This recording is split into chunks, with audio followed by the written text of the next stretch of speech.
guys, and good evening sa inyong lahat.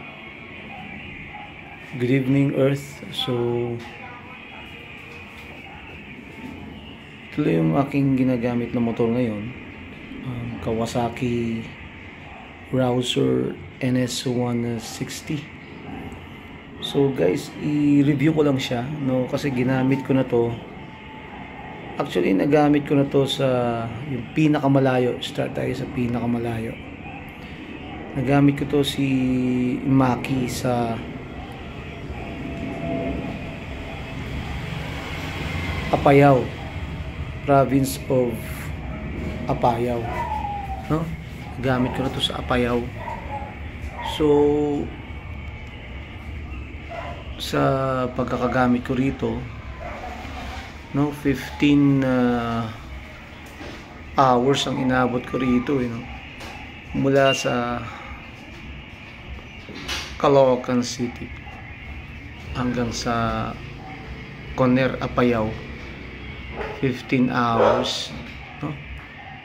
So the other day nung ginamit ko siya, medyo may tumutunog na kasi napakalayo, no? Talagang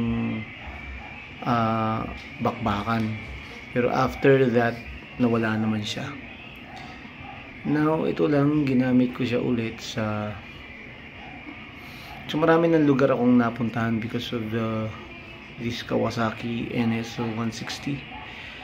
The other thing is, recently, ginamit ko siya, malayo rin yun, ano?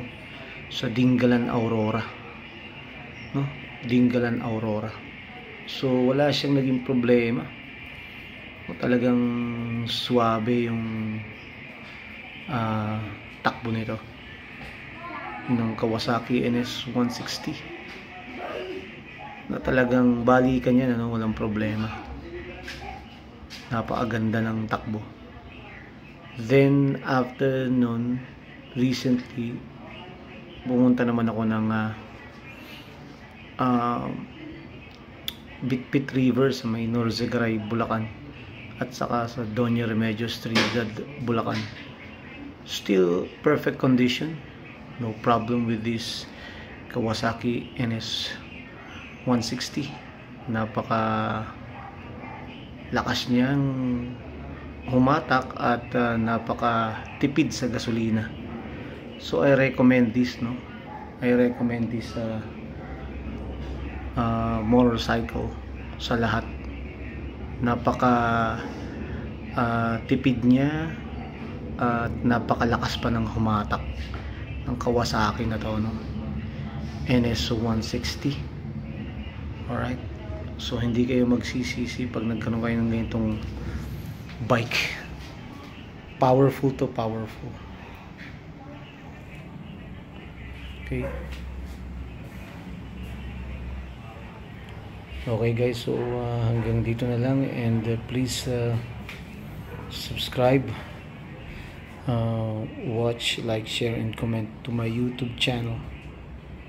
Uuwi na naman ako bukas from Cavite here to Caloocan City, Malabon City. Bye bye.